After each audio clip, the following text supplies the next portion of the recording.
इधर deck round के लिए। चलो भाई आ जाओ, मैं दिखाई देता हूँ तुमको मेरा डेक।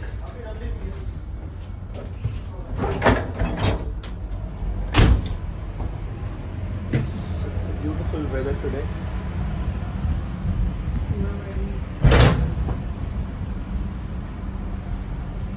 कहाँ से शुरू करें, आगे से? So let's start from the forward. चलो आगे से स्टार्ट करते हैं।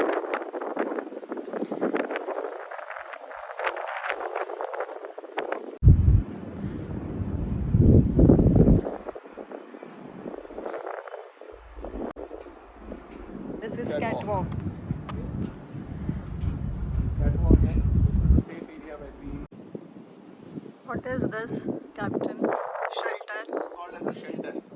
In case of bad weather, कि जब भी डेक पे हो, काम कर रहे हो, सडनली बहुत तेज बारिश आ जाए, बहुत तेज विंड हो जाए या कुछ रोलिंग ज़्यादा हो जाए, you can come inside and then you can hold on to this railings. इसको storm railing कहते हैं. इसको होल्ड करके you can stay inside to stay protected. It's beautiful weather. मस्त है आज का वेदर। थोड़ी देर पहले बारिश हुई थी, अभी सडनली सन आ गया और सब डेक भी आई गेस सूख गया है। ये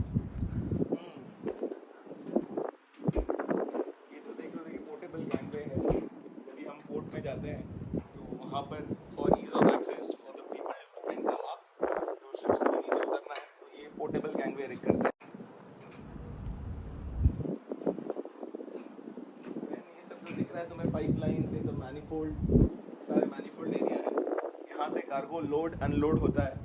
ये जो पाइपलाइंस दिख रही है इसमें डिफरेंट पर्पसेस, कुछ कार्गो के लिए है, कुछ स्टीम के लिए है, कुछ एयर के लिए है, कुछ फायर एंड फोम लाइन है जहाँ पे in case of fire when you have to use, this is called the foam monitor. तो इसकी भी एक सेपरेट लाइन है रेड कलर की। In case of emergency, God forbid there is a fire on board, तो ये foam निकलता है इसमें से।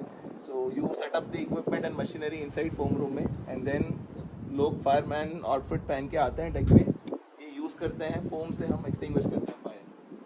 फोम इसलिए है बिकॉज नॉर्मल फायर जैसे अब लैंड पे जब होती है, अलग अलग फायर फाइट करने के लिए अलग अलग प्रोसीजर्स होते हैं। इलेक्ट्रिकल फायर के लिए हम CO2 यूज़ करते हैं वैसे, तो यहाँ पे जो कार्गो है ये केमिकल टैंकर है, तो केमिकल फायर जब होता है तो फोम से फाइट करना होता है, तो इसके लिए ये फोम मॉनिटर्स दिए हुए हैं।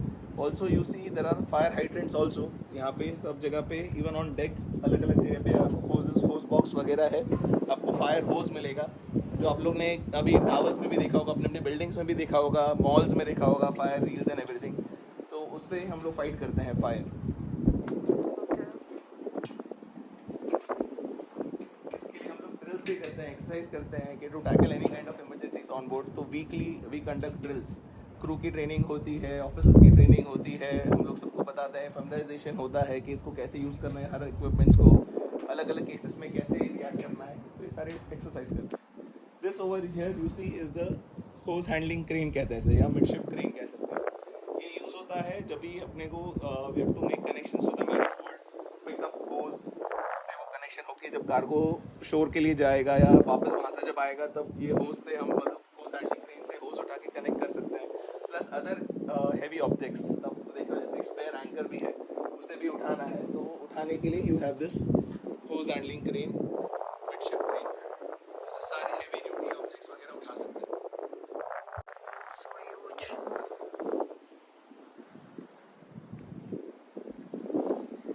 ऐसे नॉर्मली मोबाइल अलाउड नहीं है डेक पे, बिकॉज हम लोग अभी बलास्ट में है, कोई कार्गो नहीं है, इसलिए मोबाइल यूज़ कर सकते हैं, नहीं तो केमिकल टैंकर पे मोबाइल अलाउड नहीं होता है। Whenever you're carrying flammable products, क्योंकि जब भी कोई भी कार्गो होता है जो केमिकल होता है, या कभी एनेक्स 1 में मतलब ऑयल, डीजल, तो ये सारे फ्यूम्स भी एमिट करते हैं। वो सारे फ्यूम्स अगर वो डेक पे कहीं पे होंगे और आप कोई भी चीज़ जिसपे हल्की से हल्की स्पार्क की संभावना है, जैसे मोबाइल में जैसे battery which can cause a spark, तो एक्सप्लोजन हो सकते हैं।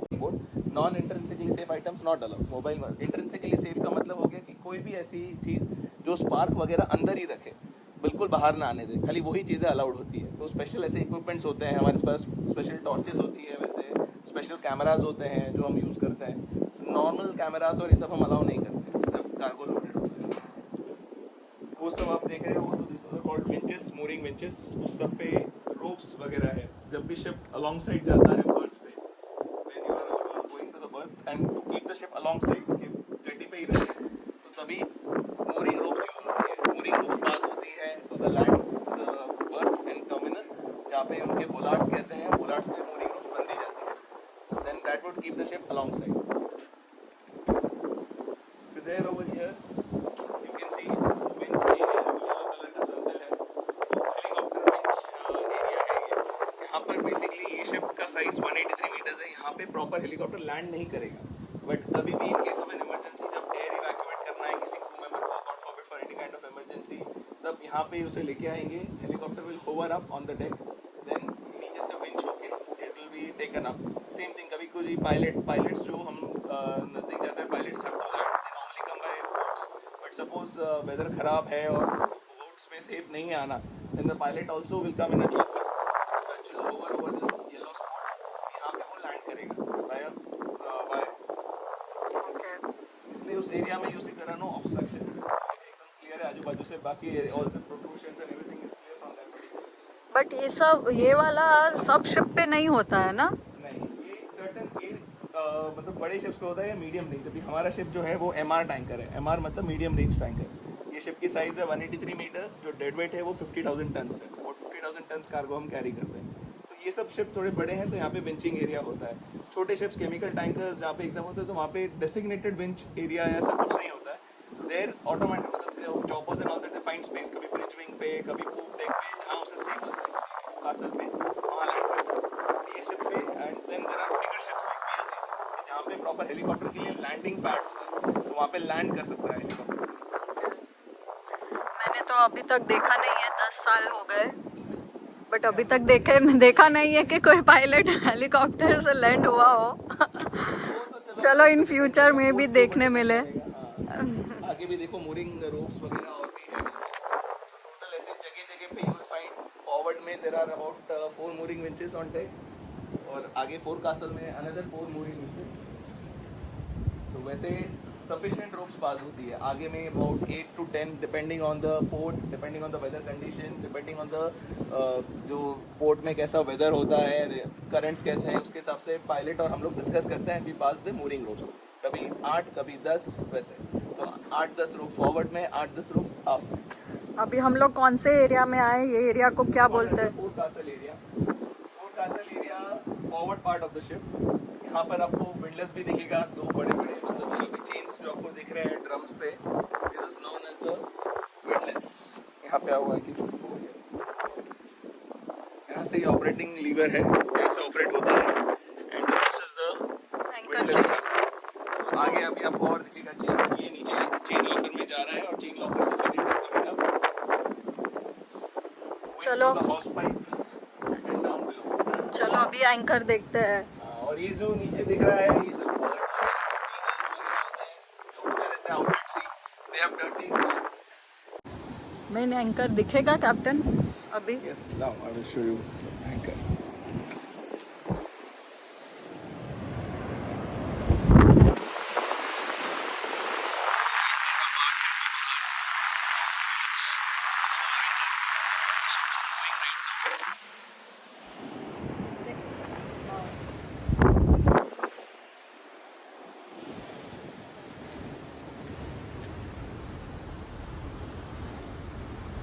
Careful when you walk. यहाँ पे बहुत सारे प्रोट्रूशंस होते हैं, तो हमेशा आंखें और कान खुली रखनी चाहिए when you walking on the deck.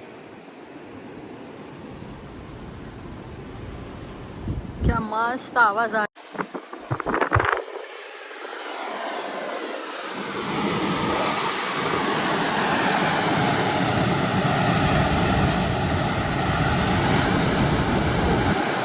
आज कोई डॉल्फिन्स वगैरह नहीं. टुडे आज ये फुल स्पीड में जब शिप चल रहा है, तो समटाइम्स यू फाइंड डॉल्फिन्स जो आगे शिप के चल रही होती है. और डॉल्फिन भी आगे चलने का मेन मोटिव उसका यही होता है कि आगे आपने जो भी देखा वो बल्बस बाव है. बल्बस बाव what it creates is a wave, जो बाव वेव जिसे कहते हैं, उसको नलिफाई करने के लिए एडिशनल वेव को पानी के नीचे क्रिएट करता है. उस वेव से डॉल्फिन को पुश मिलता है, and dolphins enjoy using that wave. इसके लिए हमेशा कभी लगता है कि अरे क्या शिप के साथ रेस कर रही है डॉल्फिन या वो, but the dolphin is just using the bow wave to move forward. They enjoy doing it. इसलिए कभी आगे dolphins. So this is the forecast area जो तुमने देख लिया अभी यहाँ पर.